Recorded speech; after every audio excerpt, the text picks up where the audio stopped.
인생 살다 보면 한계를 느낄 때가 참 많습니다. 어릴 때는 열심히 하면 된다 이런 말을 많이 들었습니다.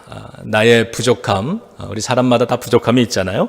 그래서 이 나의 부족한 점을 그 열심으로 보완할 수 있다고 배웠습니다. 그러나 어른이 되면 세상엔 열심히 해도 안 되는 것들이 있다는 사실을 깨달을 수 있습니다. 그래서 우린 이렇게 말하면서 살곤 합니다. 이젠 더 이상 못하겠어요. 내 힘으론 안 돼요. 더 이상 못 참겠습니다. 하나님, 나를 도와주세요. 이것이 바로 우리가 때로 직면하는 우리의 한계점입니다. 모세도 여러모로 한계점에 서 있습니다. 방법이 없다고 느낄 때, 내 힘으로는 더 이상 할 수 있는 것이 아무것도 없다고 느껴질 때가 바로 모세가 직면한 한계점인데, 오늘 우리가 읽은 본문에 그러한 모습들을 발견할 수 있습니다. 그리고 성경에서 배우는 것은 그러한 한계점에 서 있을 때 만나는 하나님의 은혜도 있다는 사실이에요. 이것저것 다 해보다가 그래도 안 됨을 느낄 때, 그런 극한의 한계를 만났을 때만 경험되는 하나님의 은혜가 있죠. 하나님의 위대하심도 있는 겁니다. 오늘 본문에서 모세는 세 가지 정도의 한계성을 직면하게 되고, 그때마다 하나님은 은혜의 손길을 믿음의 사람에게, 하나님이 사랑하는 모세에게 열어주시는 것을 봅니다. 첫 번째는 믿음의 한계를 느낍니다. 이제 홍해바다를 기적으로 하나님이 열으셔서 이 히브리 백성들이 그 홍해바다를 다 건넜어요. 그런 후에 모세와 미리암은 히브리 백성들과 함께 하나님께 감사의 기도와 찬양을 올립니다. 이것이 오늘 본문의 앞부분 절반 이상을 차지하고 있는 내용입니다. 그들의 이 찬송과 예배는요, 감격과 기쁨으로 넘쳤습니다. 여러분, 믿음의 최고봉이 예배 아닙니까? 예배가 믿음의 최고 정점 아닙니까? 진정으로 드려지는 예배, 그런 의미에서 그들이 이 삶의 체험을 가지고 홍해바다를 건너서 자유인이 되게 해주신 그 하나님을 향한 그들의 아주 축제와 같은 신나는 이러한 고백, 이 찬송, 이 찬양, 예배, 자, 이건 얼마나 아름답고 훌륭한 모습인지 모릅니다. 그러나 그 예배를 드리고 3일 후에는 그들은 현실적인 문제에 직면하게 됩니다. 마실 물이 없는 겁니다. 광야 사막에서 마실 물이 떨어졌습니다. 그때 사람들은 원망하기 시작합니다. 그것이 오늘 본문의 24절이었는데, 백성이 모세에게 원망하여 이르되 우리가 무엇을 마실까 하매 그럽니다. 예배는 참 기뻤는데 삶의 현실은 믿음의 영향권 밖에 있는 것 같이 느껴집니다. 이게 믿음의 한계성이죠. 이것을 볼 때마다 이런 마음이 듭니다. 이 홍해의 기적, 이 놀라운 기적 아닙니까? 있을 수 없는 이런 은혜의, 하나님의 은혜의 역사, 능력의 역사, 이 홍해의 기적도 약발이 3일을 못 가는구나. 우리의 믿음이라는 게 정말 이 정도밖에 안 되는 건가? 이런 생각을 해봐요. 홍해바다의 기적을 체험한 모세는 4절과 5절과 8절에서 특별히 이렇게 노래했습니다. 하나님이 바로의 병거와 그의 군대를 바다에 던지시니 최고의 지휘관들이 홍해에 잠겼고 깊은 물이 그들을 덮으니 그들이 돌처럼 깊은 속에 가라앉았도다. 주의 콧김에 물이 쌓이되 파도가 언덕같이 일어서고 큰 물이 바다 가운데 엉기니라. 이랬어요. 홍해바다라고 하는 큰 물, 이 물을 다스리는 하나님을 찬양했던 겁니다. 그런데 불과 3일 후에 삶의 현장으로 돌아와서는 한 모금의 물 앞에서 낙심하고 마는 것, 그것이 우리 인간의 한계라고 하는 겁니다. 여러분, 우리의 믿음이 참 자라기를 원하고 정말 높고 깊고 그러기를 원하는데요, 사실은 우리의 믿음은 무한대가 아니죠. 우리는 한계가 있습니다. 우리는 성도로 하나님의 은혜를 깨닫고 감사하면서 살아가지만, 그러나 우리가 가질 수 있는 믿음에는 분명 한계가 있습니다. 우리의 믿음은 마음 상태에 따라 오르락 내리락 하기도 하고요. 몸 상태에 영향을 받기도 합니다. 이 몸이 막 병이 들고 힘들고 아프고 막 피곤하고 그러면은요, 이 찬송이나 예배에 대한 의욕도 아무래도 좀 감소가 되죠. 마음 상태에 따라서도 영향을 받고요. 지금 히브리 사람들처럼 물이 부족하다라고 하는 인생의 어떤 상태에 영향을 받고 있습니다. 우리도 그런 영향 속에 살아가면서 그 속에서 믿음을 지키면서 살아가고 있는 거죠. 사실은 어떤 거예요? 우리 안에 있는 믿음이 이런 상황을 바꿔야 되는 게 맞는 거잖아요. 그런데 상황이 우리의 믿음을 바꾸는 그런 때가 참 많습니다. 그것이 우리의 한계성이죠. 우리가 살면서 직면하게 되는, 모세가 직면한 첫 번째 한계가 바로 믿음의 한계였습니다. 두 번째는 능력의 한계를 만납니다. 능력의 한계가 있죠. 모세는 홍해를 건너온 직후에 히브리 백성들, 이스라엘 백성들을 인도해서 수르 광야로 들어갔다고 그렇게 22절이 기록을 합니다. 오늘 본문의 시작이죠. 출발입니다. 자, 그들은 광야로 들어갔어요. 이 광야, 대대로 이집트에서 노예 생활만 하던, 그 땅을 벗어날 자유가 없었던 이 이스라엘 사람들, 히브리 백성들에게 광야는 어떤 의미였을까요, 여러분? 광야는 그들에게 굉장히 낯선 장소였을 겁니다. 그들은 지금 자유인입니다. 할아버지, 그 조상으로부터 수백 년 동안 대대로 노예 생활을 하던 이 뼛속까지 노예의 신분이었던 히브리 백성들에게 오늘 주어져 있는 이 자유라고 하는 건 굉장히 낯선 거죠. 광야 역시 낯섭니다. 자유도 낯설고 환경도 낯섭니다. 그런 사람들이 지금 광야로 들어온 겁니다. 그런데 광야는 생각했던 것보다 훨씬 혹독했습니다. 환경은 어려운 거죠. 그들은 광야 사막, 뜨거운 태양볕, 그늘 한 점 없는 그곳을 어린아이부터 노인에 이르기까지 그 많은 사람이 마실 물이 부족한 채로 3일 동안 걸어서 행진해야만 했던 겁니다. 얼마나 낯설었겠어요. 인생길 매 순간이 이렇게 낯설게 다가올 때가 있죠. 그러나 희망적인 건 그들에겐 모세가 있었다는 거예요. 여러분, 모세는 광야 전문가입니다.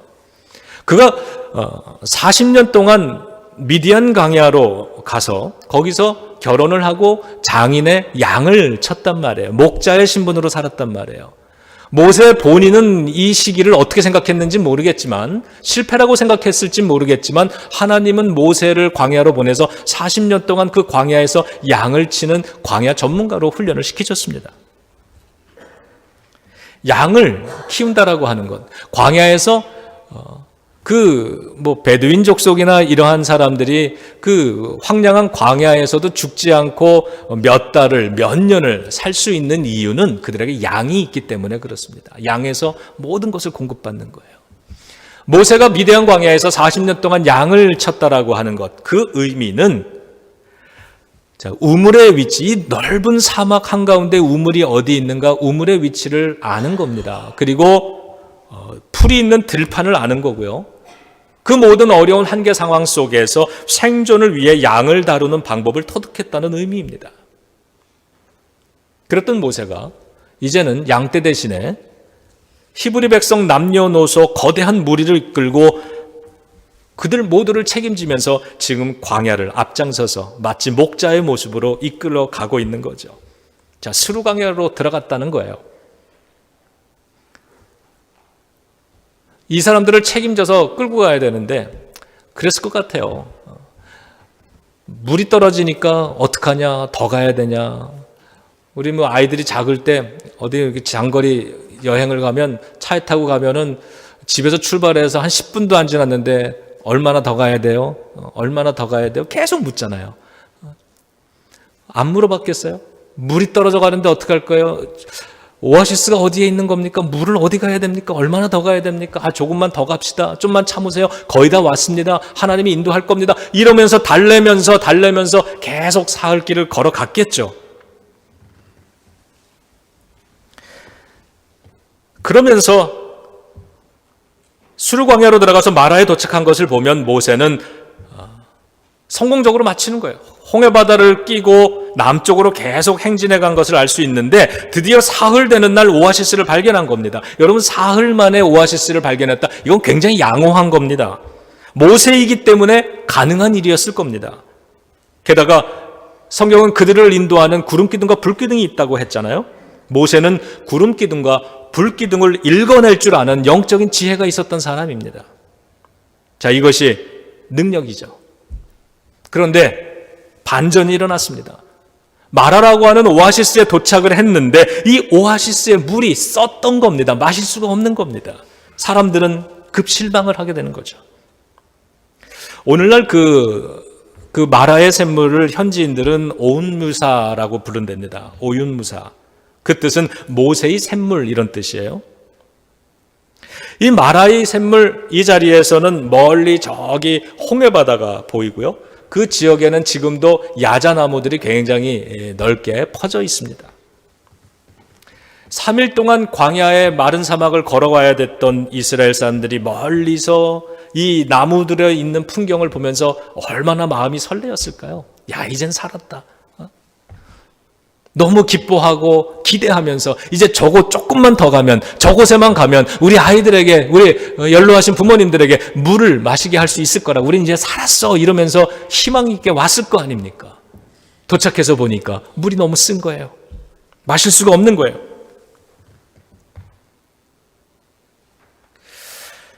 실망도 무척 컸을 겁니다. 여러분 생각해 보세요. 모세가 마라의 샘물까지 인도한 것은 그가 할 수 있는 모세의 능력의 범주였습니다. 하지만 수질의 상태까지 모세가 어떻게 책임질 수 있겠습니까? 그 물이 썼는지 단지, 물이 많은지 적은지 모세가 어떻게 알 수 있습니까? 모세가 능력이 많고 경험이 많은 사람이었지만 모세가 최선을 다했을지라도 능력에는 한계가 있는 거고요. 지식에도 한계가 있는 겁니다. 우리의 경험에도 한계가 있는 겁니다. 오늘 성경에 보면 그런데 하나님의 은혜는 모세가 할 수 있는 영역이 아니라 할 수 없는 영역에서부터 시작되고 있는 것을 봅니다. 하나님만이 하실 수 있는 일이 있어요. 그것을 하나님이 누구를 위해서? 하나님이 사랑하시는 사람들을 위해서 해주시는 것입니다. 그것이 은혜입니다. 하나님은 모세로 하여금 그 쓴 물에 나무 하나를 던지도록 하셨습니다. 그랬더니 물이 달아졌다는 겁니다. 여러분, 이게 가능한 일입니까? 쓴 물인데, 먹을 수 없는 물인데 여기에 나무 하나를 던졌다고, 이게 가지인지 뭐 나무 통째로 집어넣는지, 아마도 이 성경을 읽어보면 조그만 나무 조각이었을 것 같아요. 자, 이것을 집어넣었다고 해서 물이 달아졌다. 이건 가능한 일도 아니고 상식적인 일도 아니고요. 짐작할 수 있었던 일도 아니었던 겁니다. 여러분, 그렇다면 이 상황에서 우리는 무엇을 주목해 봐야 될까요? 이 상황에서, 이 본문에서. 오늘 우리의 상황이라면 우리는 모세가 한 일을 주목하지 말고요, 하나님이 무슨 일을 하는가를 주목해야 되는 거예요. 예배도 마찬가지입니다. 지금 이 자리도요, 사람들이 무엇을 하느냐를 보는 자리가 아니라 하나님이 우리를 위해서 무슨 일을 하시는가를 보는 자리인 줄로 믿습니다. 사람들이 무엇을 하는가? 사람들이 어떻게 하는가? 이것이 아니라 하나님이 하시는 일. 오늘 이 성전에서 이 예배 시간을 통해서 하나님께서 우리 안에 이루시는 그 일을 봐야 되는 거죠. 지금도 모세가 하는 일이 아니라 하나님이 하시는 일을 주목해 봐야 됩니다. 마라의 쓴물이라고 하는 인생의 한계점을 만났을 때 모세는 하나님이 지시하신 그 나무 조각을 던졌습니다. 여러분, 이것은 능력에 관계된 일이 아니라 믿음에 관계된 일입니다. 그러한 행동입니다. 상식적이어서 행할 수 있었던 일이 아니었습니다. 하나님이 지시했기 때문에 할 수 있는 일이에요. 모세에게 요구된 것은 믿음이었다는 겁니다. 능력이 아니었다는 겁니다. 나머지는 하나님이 알아서 하셨습니다. 모세에게는 그 나무를 하나님이 지시했고 던져라 하나님께서는 때때로 나뭇가지까지 던져주시는 그건 은혜가 아닌 거예요. 하나님의 방식이 아닙니다. 우리는 나는 아무것도 안 하고 실패도 안 하고 그래서 부끄러움도 안 하고 리스크도 감당하지 않고 그냥 하나님이 나뭇가지 다 던져주고 물이 저절로 바뀌어지기를 원하죠. 그것을 은혜라고 생각하지만 하나님의 은혜는 적어도 오늘 이 자리에서 주시는 은혜는 그런 게 아니라는 겁니다. 하나님은 나무를 가리키십니다. 나머지는 모세가 믿음으로 하나님의 말씀이니까 그것을 던지는 겁니다. 그리고 그 이후에는 하나님의 영역인 겁니다. 하나님의 능력으로 쓴물을 단물이 되도록 바꾸셨습니다. 오늘 저와 여러분들 우리들의 삶에도 하나님만이 하실 수 있는 하나님의 영역에서 이루어지는 그 일이 우리들의 여러분의 믿음을 통해서 시작될 수 있기를 주님의 이름으로 축원합니다. 우리가 예배를 신령과 진정으로 드리는 것, 모여서 함께 예배를 드릴 수 있는 것, 이것은 우리가 하나님 앞에 드릴 수 있는 우리의 나무를 던지는 행위일 수 있습니다. 나머지는 이 예배를 통해서 하나님이 해 주실 줄로 믿습니다. 그것을 믿음으로 기대하는 거예요. 사람이 상식적으로 할 수 있는 일들만 이루어지는 것이라고 한다면 여러분 우리는 이 자리에 나와 있을 필요가 없지 않겠습니까? 세상 속에 나가서 열심히 뛰는 게 낫죠. 열심히 장사하는 게 낫죠. 그러나 우리의 능력으로만 살 수 없다고 하는 한계성을 인생에서 깨달았기 때문에 하나님만이 하실 수 있는 일이 있다는 걸 알기 때문에 오늘 그럼에도 불구하고 바쁘지만 힘들지만 주님의 성전으로 달려나온 것 아니겠습니까? 나온 사람이 은혜가 있는 거고 축복이 있는 거죠. 이 시간에도 하나님이 하시는 새로운 은혜의 역사가 있을 줄로 믿습니다. 여러분 우리는 알잖아요. 기대하잖아요. 여러분 누가 합니까? 그게 내가 될지. 오늘 이 예배를 통해서 하나님은 여러분들 가운데 누군가의 삶 속에 새롭게 시작하시려고 하는 은혜의 역사, 기적의 역사가 있는 거죠.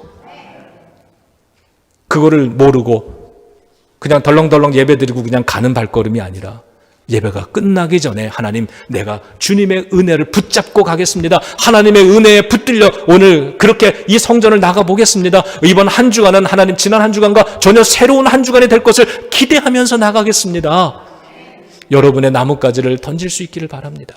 이 예배가 여러분의 기도가 여러분의 찬송 하나가 하나님 앞에 드리는 믿음의 행위, 나무를 던지는 그런 행위가 되기를 주님의 이름으로 축원합니다. 그랬더니 하나님이 물을 바꾸셨어요. 모세는 이 상황에서 보통 사람들이 하는 것처럼 자기가 할 수 없는 일을 바라보는 대신에 하나님이 하실 수 있는 그 믿음의 일을 바라본 겁니다. 오늘 이 본문을 읽으면서 예수님께서 가나의 혼인잔치에 가셔서 물을 포도주로 바꾼 그러한 사건, 그러한 것을 생각을 해봤어요. 여러분 물이 포도주로 변한다. 이거는 사람의 영역 바깥의 일입니다. 혼인잔치에서 포도주가 떨어졌다라고 하는 것은 큰 낭패라고 합니다. 즐거움이 흥이 다 깨지는 그러한 상황이라는 겁니다. 그런데 이 상황에서 포도주가 떨어졌는데 갑자기 포도주를 만들 수도 없고 어디 가서 갑자기 포도주를 사올 수도 없는 그러한 상황입니다. 한계 상황인 거죠. 이럴 때 예수님은 그 문제의 한가운데 들어가셔서 찾아오셔서 물을 포도주로 바꾸어 주셨다는 겁니다. 기쁨이 사라지는 맹물 같은 인생이 될 수 있는 그러한 우리의 삶 속에 예수님이 찾아오셔서 우리의 인생을 기쁨이 있는 포도주로 변화시켜주는 그 주님의 은혜, 그게 바로 예수 그리스도의 은혜라고 하는 것입니다. 이것은 우리의 노력의 영역이 아니라 예수님의 영역입니다. 그 자리에 있는 이 연회를 책임지는 연회장이 그 사람이 열심히 노력을 해서 물을 포도주로 바꾼 것도 아니었고요. 오직 이러한 한계 상황 속에선 주님의 은혜를 의지할 수밖에 없는 거죠. 예수 그리스도의 은혜만이 우리를 변화시킬 수 있고 우리를 도우실 수 있을 줄로 믿습니다. 그렇게 오늘 하나님은 광야의 한가운데서 마라의 쓴물을 단물로 바꾸셨듯이 오늘 저와 여러분들 우리들의 쓴 뿌리, 쓴 인생, 이것도 얼마든지 하나님은 단물로 바꿔주실 수 있을 줄로 믿습니다. 여러분 이민을 갔다가요, 남편도 잃어버리고 두 아들도 잃어버리고 가지고 갔던 재산마저 다 잃어버리고 빈털터리가 돼서 고향으로 돌아온 나옴이라는 사람이 있었잖아요. 그가 자기의 이름을 마라라고 부릅니다. 오늘 이 본문에 나오는 마라, 쓴물이라고 부릅니다. 인생이 써지는 거예요. 인생의 쓴뿌리가 깊은 거예요. 이 삶 속에서, 깊은 곳에서, 마음 속에서, 생각 속에서, 감정 속에서 인생 자체가 쓴물이 올라오는 거예요. 그녀의 인생은 그렇게 쓴물 같았지만 하나님은 그녀의 인생을 새롭게 바꾸신다는 것을 우리는 룻기를 통해서 읽었습니다. 오늘 본문에도 뒷부분에 가니까 하나님은 이 히브리 백성들의, 이스라엘 사람들에게 나는 너희를 치료하는 하나님이라고 말씀해 주십니다.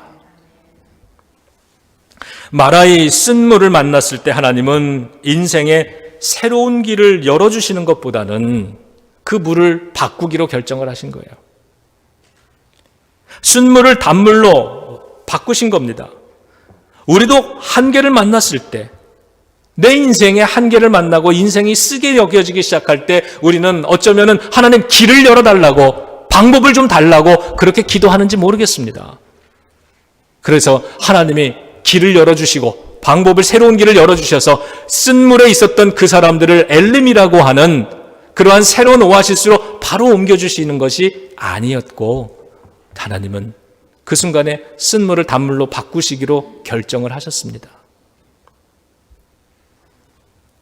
하나님께서는 우리의 인생에도 그렇게 역사하실 것입니다. 우리의 어려움을 만났을 때 우리는 이 문제가 빨리 길이 열리고 새로운 길로, 새로운 오아시스로 우리를 인도해 주는 것이 하나님의 은혜라고 생각할지 모르지만, 그러나 하나님은 그렇게 하시는 것이 아니라 때때로 이 가운데에서 우리를 변화시키시는 거예요.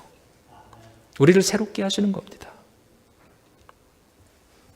엘림이 열리지 않는다고 여러분 걱정할 필요 없는 겁니다. 그러므로 하나님은 이러한 상황에서 인생을 바꾸시는 것, 상황을 바꾸시는 게 아니라 그 상황, 어려운 상황, 쓴 상황을 통해서 나의 믿음을 바꾸고 나의 인생을 치료하시고 나를 더욱더 믿음으로 새롭게 성숙해 가시는 인생 자체를 바꾸시는 것을 선호하시는데, 그렇기 때문에 축복이라고 하는 것은 어려운 상황에서 길을 열어주시는 것이 아니라 하나님 안에서 내가 변화되는 것, 그것이 축복이라는 것입니다. 마치 아버지가 아들에게 생선구이 한 마리 구워주는 것을 원하기보다는 아들에게 낚시하는 법을 가르쳐주고 싶어 하는 것처럼, 그래서 평생을 그 아들이 내가 없더라도, 내가 해주지 않더라도 스스로의 힘으로 무한정한 생선을 그가 먹을 수 있게 만들어주기를 원하는 것이 아버지의 마음인 것처럼, 하나님은 이 마라의 쓴물을 통해서 모세를 믿음의 사람으로 바꾸시고 히브리 사람들을 기적의 백성으로 바꾸어 나가시기를 원했던 것입니다. 이것이 한계점에서 만나는 하나님의 은혜 역사라고 하는 겁니다. 마지막 세 번째, 기도의 한계입니다. 모세는 기도의 한계를 만나요. 우리도 그렇습니다. 여러분, 믿음 생활하다 보면 기도할 수 없을 때가 옵니다. 그럴 때가 종종 있어요. 기도할 수 없을 때. 기도해야 되는 건 아는데 기도를 못할 때. 모세라고 왜 그런 순간이 없었겠어요? 그도 그러한 순간을 오늘 만납니다. 자, 이 마라 쓴 물에 도착을 했더니 사람들 속에서는 여기저기 원망과 탄식이 쏟아지기 시작합니다. 우리가 무엇을 마셔야 하느냐 이렇게 물었어요. 이것은 따지는 거죠. What are we going to drink? 우리가 뭘 마셔야 되는 거냐? 네가 여기까지 인도했으니까 자, 네가 가르쳐줘야 될 거 아니냐? 뭘 마시냐 이제? 모세는 어깨가 무거웠을 겁니다. 이 상황이 답답했고 막막했을 겁니다. 그래서 모세의 주특기 하나 있잖아요. 이럴 때마다 그는 하나님 앞에 엎드려 기도를 해요. 자, 지금도 기도를 하는데, 그런데 성경은 모세의 기도를 이렇게 기록합니다. 단지 그는 부르짖었다 이렇게 기록을 해요. 부르짖었다. 그리고 모세가 무슨 기도를 했는지 그 내용을 기록하지 않고 있습니다. 여러분, 이게 무슨 의미일까요? 저는 이 속에서 하나님의 은혜를 봅니다. 이런 순간에, 이러한 답답한, 위험한 이러한 상황에서, 이러한 순간의 기도는 여러분 무슨 내용이라도 괜찮은 거예요. 어떨 때 하나님은 기도의 내용이 아니라 기도하는 그 행위 자체를 받으실 때가 있습니다. 모세에겐 지금이 그런 상황이죠. 어려운 일을 만난 성도님들이 가끔씩 제가 기도하세요. 그러면 나는 기도할 줄 몰라요 하는 말을 듣습니다. 여러분, 아직 급하지 않은 겁니다. 그런 사람은. 진짜 막막할 땐 내용이 중요하지 않은 거예요. 부르짖는 게 중요한 겁니다. 내가 모세의 상황이었다면, 내가 그 모세의 자리에 오늘 서 있는 사람이라고 한다면 나는 어떤 기도를 했을까 생각해 봐요.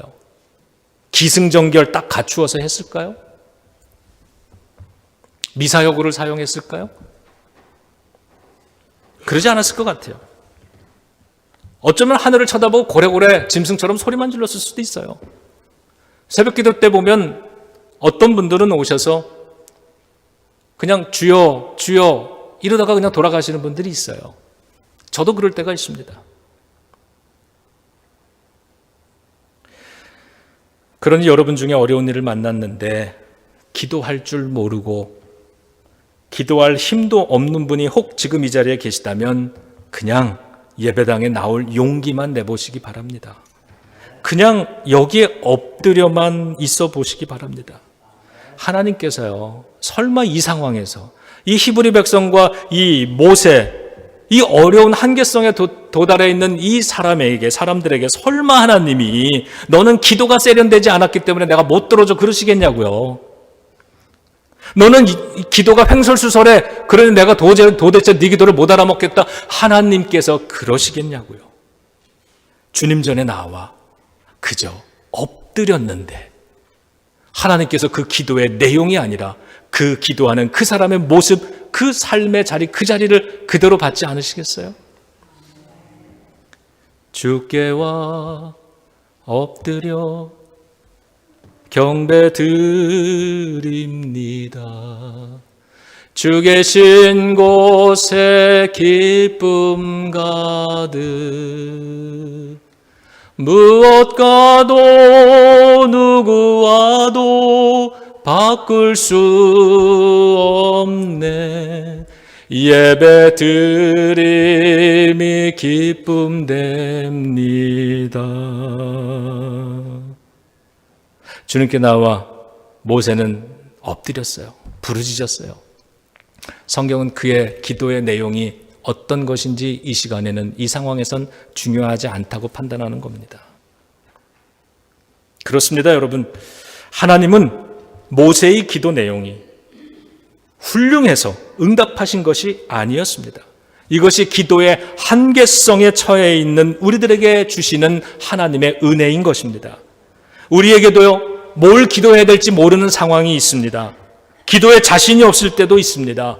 기도해봤지만 안 되는 이 상황에서 더 이상 다음엔 어떤 기도를 해야 될지 막막할 때도 있는 겁니다. 그러나 여러분, 실망할 필요가 없습니다. 하나님은 우리의 부르짖음에도, 모세의 단지 그 부르짖음에도, 우리의 엎드림 그 하나만 해도 응답해 주시는 은혜의 하나님이시기 때문에 그렇습니다. 한계점에서 만나는 하나님의 은혜의 역사인 거죠. 이제 성경 본문은 결론으로 들어갑니다. 자, 마라의 이 쓴 물, 그것을 단물로 바꾸신 하나님은 이렇게 말씀하시는 것 같아요. 자, 너희들 쓴물을 봤지? 내가 쓴물을 어떻게 단물로 바꾸는지 봤지? 이젠 알겠지? 내가 너희들의 인생도 그렇게 바꾸기를 원한다. 나는 그렇게 바꿀 수 있어. 그러니 너희는 두 가지를 해라. 앞으로 이 시간 이후로 너희는 두 가지를 해라. 이 마라의 쓴물에서, 오늘의 이 경험, 이 자리를 통해서, 너희들의 한계점을 만난 이 자리에서 너는 이 두 가지를 앞으로 하면서 지키면서 살아라. 첫 번째는 하나님의 말씀을 듣고 순종하라는 겁니다. 하나님의 말씀을 들으라는 거예요. 말씀을 마음 가까이 두고 살라는 겁니다. 그래서 자꾸 말씀을 듣고요, 그리고 그 말씀 앞에 자꾸 밀어내는 것이 아니라요, 그 말씀을 아멘으로 받아들이라는 거예요. 순종하라는 거예요. 그리고 두 번째, 하나님 내가 보기에 의로운 행위를 하면서 살아라 그러는 거예요. 그러면서 하시는 말씀이, 그러면 내가 너희를 치료하리라. 나는 치료하는 하나님이다라고 말씀해 주십니다. 여러분, 이 두 가지가 세워지는 인생이 고침받는 인생인 거예요. 이 두 가지가 쓴 인생에서 단 인생으로 바뀌어질 수 있는 그러한 기로가 되는 겁니다. 하나님은 그렇게 이 말씀을 통해서, 하나님과의 관계를 통해서 인생을 고치시고 질병을 고치시고 우리의 영혼까지도 고쳐주시는 하나님이신 것입니다. 자, 이 두 가지를 지키는 삶으로의 변화, 이것이 바로 쓴 물에서 단물로, 쓴 인생에서 단인생으로 바뀌어지는 오늘 이 마라의 교훈인 것이죠. 그런 하나님 어떻게 합니까? 그런 사람들을 이제 하나님은 그 샘물에서 끄집어내셔서 엘림이라고 하는 정말 샘이 12개나 열려있는 종려나무들이 많은 그늘을, 충분히 그들을 품을 수 있는 그러한 그늘이 있는 엘림이라고 하는 새로운 오아시스로 인도해 주시는 것입니다. 한 번의 막막한 한계점의 경험을 통해서 인생이 치료되고 새로워지는 은혜를 알게 되었고, 그 후로는 엘림으로 인도되는 방법을 배우게 되었듯이 우리들도 우리의 삶의 현장에서 능력의 한계를 인정하고 그리고 하나님의 은혜를 의지하여 승리하는 그러한 여러분 되시기를 주님의